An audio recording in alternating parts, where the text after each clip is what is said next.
We really got to take what's happening. We have to say, wow, momentum has picked up. Something is happening.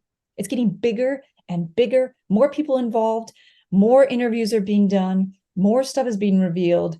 We got to follow the breadcrumbs. We got to take away all the craziness. We got to just focus on, okay, what is this grain of truth that's coming out? Because I think disclosure is happening. It's just not the fantasy of the aliens landing and everything is like, oh. On the lawn of the White House. Exactly. That whole thing started back in 2017. We got a call. I was working at Gaia as head of content at this moment in time. We got a call from Jaime Maussan about some bodies that had been found in Peru. I think everybody thought it was bullshit. So we were like, okay, send us pictures. They sent us pictures. We still didn't. It was like, no, that can't be real. They have like white powder on them. And then they sent somebody down from the company. It wasn't me the first time. And kind of to look at the first bodies. And there was some interest. Okay, it is really weird. If they made this, we're not sure how they made it. So let's bring some scientists in and get some, local understanding, right, of what's happening. So and then that's where I got involved, and I went and brought a bunch of scientists from different countries. And the following is my conversation with Melissa Tittl. Melissa is an executive producer, writer, and investigative journalist responsible for some of the most recognisable UFO and paranormal content on our screens, including her new film Code 12, After Contact, The Black Knight Satellite, The Untold Story, and Ancient Aliens. Melissa has been deep into the subject of UFOs and non-human intelligence, working as head of content and development at Gaia, and now as founder and CEO of Hathor Studios. Melissa is an Emmy Award-winning TV producer and just a general all-round nice person. So, the following is my conversation with Melissa Tittl.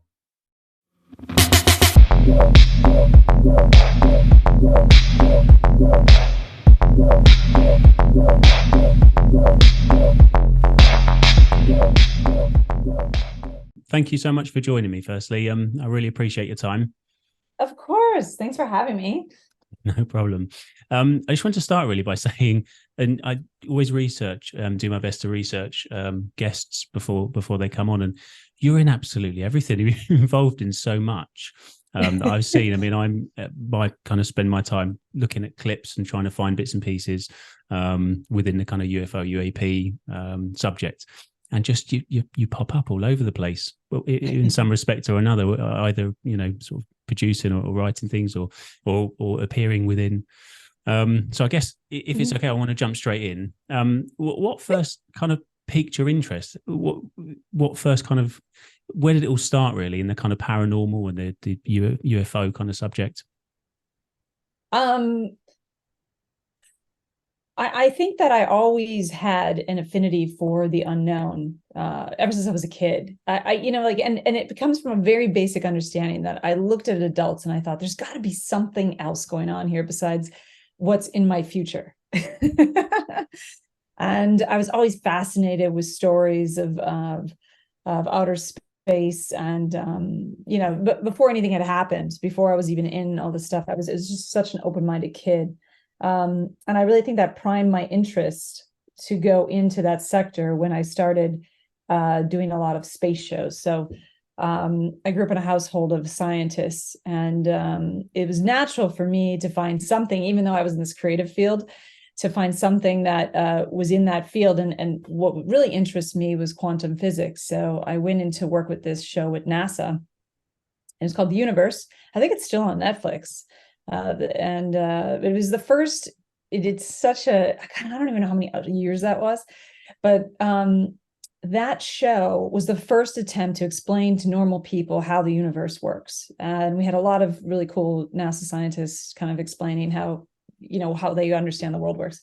And then from there, just randomly, I got a call from Ancient Aliens, and they were like, okay, we really want you on this new show.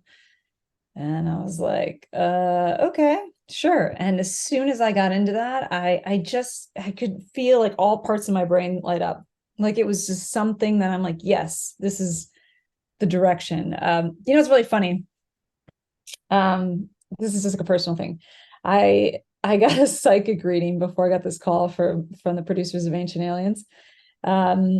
And I said, you know what? I think I just might quit and just, I'm going to start a new business. I was on the verge of starting a new business, and I was just kind of over Hollywood and all that. They're like, no, you're going to get a call. You're going to stay. And then when you do this show, it's going to be the rest of your life. And I'm like, what? No way. Yep. Wow. Wow. Wow. So that's wow. That's a hell of a start. What do you think? So let's jump into it. I mean, I like to ask all my guests what they think the UFO UAP specifically. What do they think it represents? What are they? And I think you're probably one of the best people to ask, because you've spent many years looking at this, speaking to witnesses, filming. What do you think?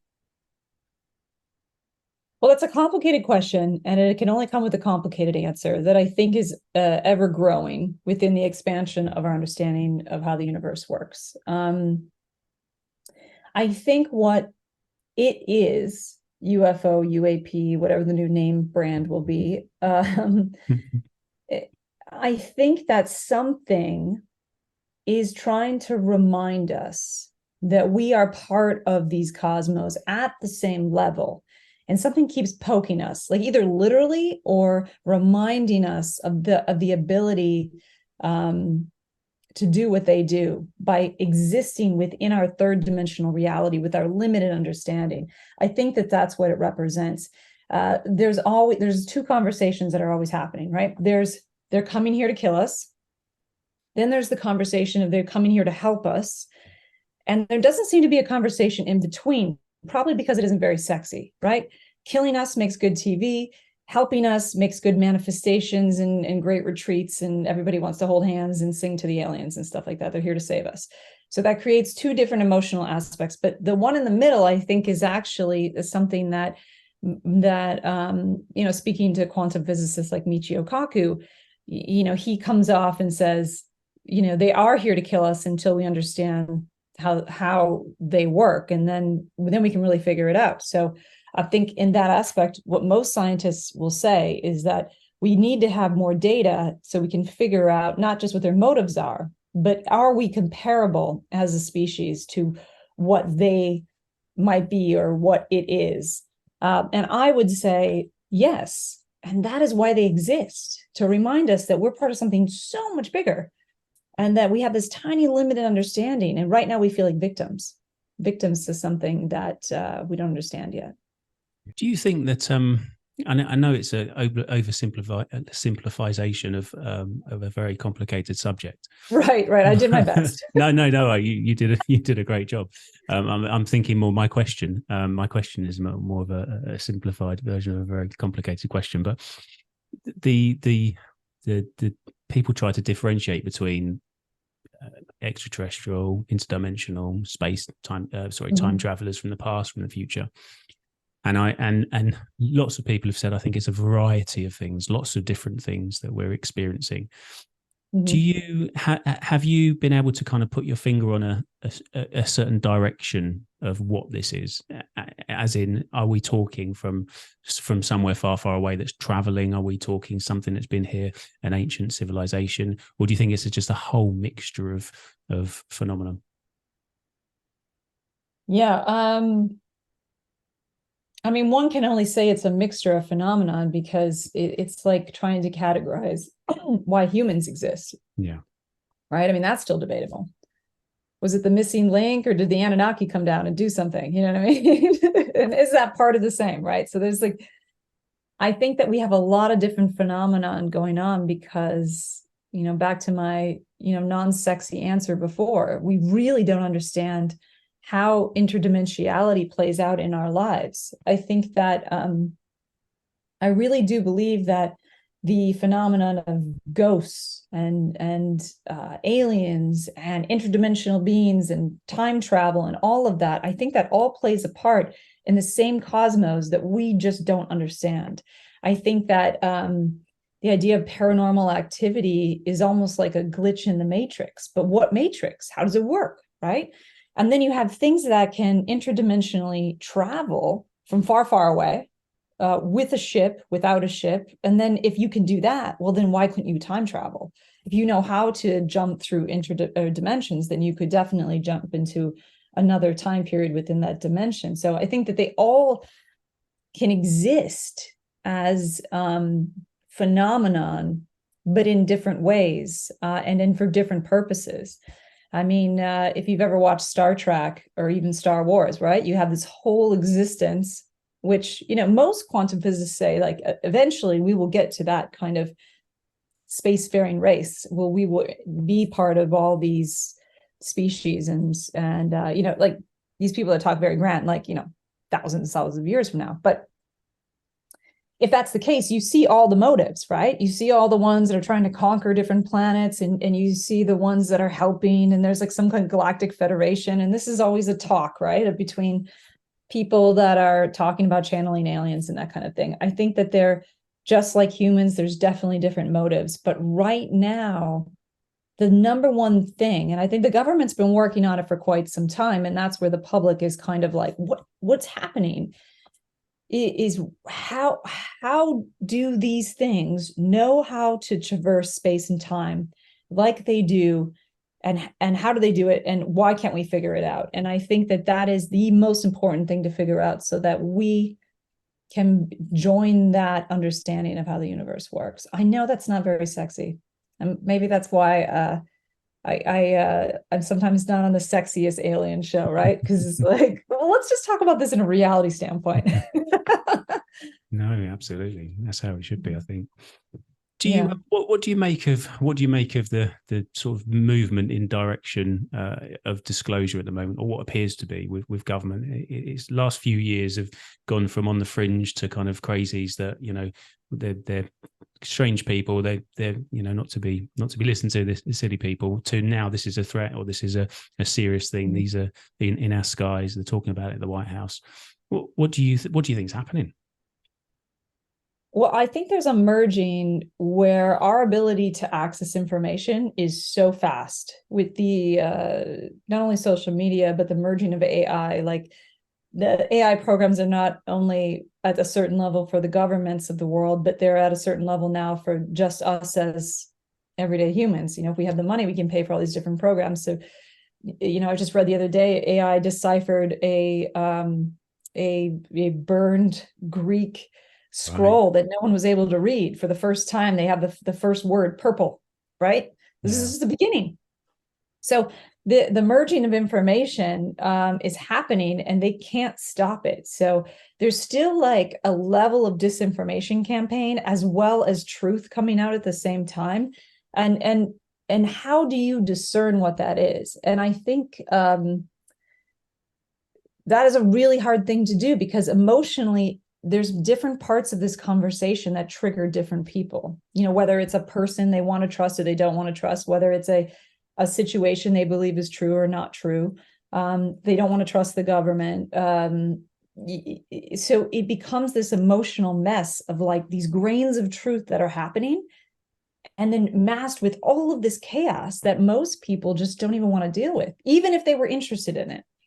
I got too much to deal with. I've got a family, I have a life, like I have all these struggles I got to deal with. I can't deal with this whole alien conversation. And, the News Nation reporter who's been following this the most, who did the groundbreaking interview with Grush, he posted something on his Instagram, I think just last week, where he basically said, and you could probably attest to this, when you get deep into this world, it eats you apart. Not only are you feel like you're looking for the truth, but everybody in the way, whether it's the UFO community or the government, is trying to eat at you. And he admitted that this is just such a vicious field. Like, he has got himself in this trap. He admits that, and he's in it, right?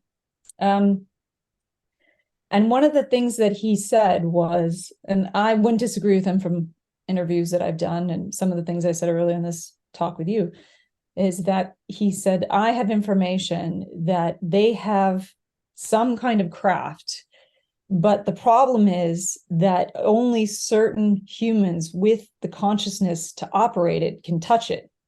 And doesn't this sound like very old stories from ancient past? The Temple of Solomon, only the righteous could go into the temple, and they would tie a string on the bottom of the person, because if they misuse the power of the temple, they'd be fried. So they have to like drag them out. This is true. You can read this. It doesn't sound like God was there. It sounds like some kind of machine was there. So it's this he's got himself into this space, and he's saying, look, there is something out there, but people cannot operate it. And that is huge. So here you have a government faction, and you have all these people wanting information. And the thing is, I think the government knows more than the people do, but not that much. I think if they actually have something, and he's saying, look, but not many people can operate it, we've got a bigger problem in humanity. And that is, again, going back to what I said, understanding how things actually work. And then we'll have that power. Do you think that we'll get some kind of disclosure in the next kind of 6 months to a year, or at some point in the future? Do you think they'll tell us that kind of part of the jigsaw puzzle that they have that we haven't got? Or do you think it's just they can obfuscate for many years to come? Yeah. Here's the thing. Even if they do, and it gets reported by New York Times, just like the gimbal and the go fast, right? Who's going to believe it? Yeah. We're really at this state of such chaos surrounding the UFO UAP subject matter that, like, what does disclosure look like? It's like this fantasy. It's like we all go to Disneyland, and then the king and queen come out of the castle and they tell us aliens are real. It's like they are revealing things, but it's not in this momentous way where everyone changes and realizes. I think if they came out tomorrow and they did a whole press thing, they stopped there, like all schools have to stop and listen. I still think people would be like, okay, well, now what? I still got to pay my bills. Yeah. So I think as people interested in this space, we really got to take what's happening. We have to say, wow, momentum has picked up. Something is happening. It's getting bigger and bigger, more people involved, more interviews are being done, more stuff is being revealed. We got to follow the breadcrumbs. We got to take away all the craziness. We got to just focus on, okay, what is this grain of truth that's coming out? Because I think disclosure is happening. It's just not the fantasy of the aliens landing and everything is like, oh. On the lawn of the White House. Exactly. And now Earth's first alien interstage left. You know what I mean? Yeah. Can I jump into the stuff that happened in Mexico? And I know that you had some involvement with some. I think it was I saw a clip of you from 2018, where you had some involvement with the mummies from Peru. You did a show on that. Are you able to give us a bit of sort of background into that and kind of your thoughts on the Mexican Congress, if that's okay? Yes. So that whole thing started back in 2017. We got a call. I was working at Gaia as head of content at this moment in time. We got a call from Jaime Musan about some bodies that had been found in Peru. I think everybody thought it was bullshit. So we were like, okay, send us pictures. They sent us pictures. We still didn't. It was like, no, that can't be real. They have like white powder on them. And then they sent somebody down from the company. It wasn't me the first time. And kind of to look at the first bodies. And there was some interest. Okay, it is really weird. If they made this, we're not sure how they made it. So let's bring some scientists in and get some, local understanding, right, of what's happening. So and then that's where I got involved, and I went and brought a bunch of scientists from different countries, and Peru. We had definitely a lot of scientists from Peru, and we actually reached out to the Peruvian government and told them, because one of the things I think Gaia wanted to be careful of is that we didn't want to do something illegal. So we made sure that the people involved reached out to the government, said that we had found these bodies and we want you to come check them out. They denied our request and said that it was fake and, you know, whatever. So we kept moving on with it. I saw that there was a couple of videos on Reddit that surfaced of me because I was in like a scrub suit, you know, and I totally forgot about all that. It was pretty exciting. It was exciting to be part of something that could be groundbreaking. But once again, you're dealing with something that was convoluted with a lot of lies, and people involved were not trustworthy, and definitely full of BS. But I would have to say that the Mexican bodies that ended up in Mexico, I really had a hard time believing that those were real. I mean, from an anatomic, not that different anatomic situations can't happen in the universe. It just, you know, we did x-rays and CAT scans. The togetherness of the body just wasn't, I don't know, it was weird. And we couldn't test on those bodies. They wouldn't let us cut them up at all, right? Like they wouldn't let us take samples and get them tested. So that was a red flag for me. The bigger body, which is not talked about in the Mexican hearing, is this body called Maria, right? She had an elongated head, 3 fingers, 3 toes. And we had x-rays, CAT scans. We had a God, I can't remember what it's called, tomography done, so you could see the bands of muscles wrap around the bones and all that, so you can really see details. You can cut inside and you can see if anybody manipulated anything. It was pretty fascinating. And genetic testing proved that the fingers, the torso, the body, the head, like all the skin that we could grab in different parts, and the toes, they were all connected to the same DNA, which if they were different body parts, that wouldn't happen.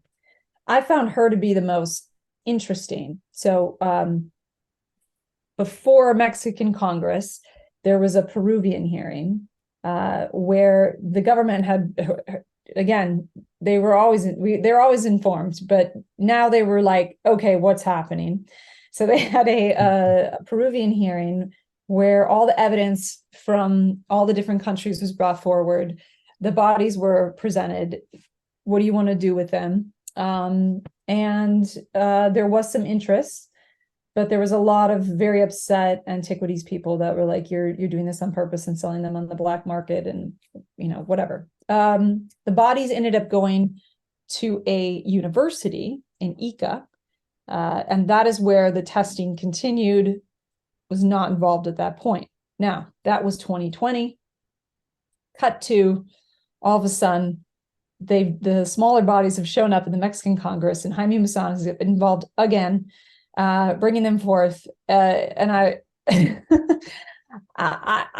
can't say that there was any genetic testing done. I don't know what Jaime did later. I just knew that they ended up in a university.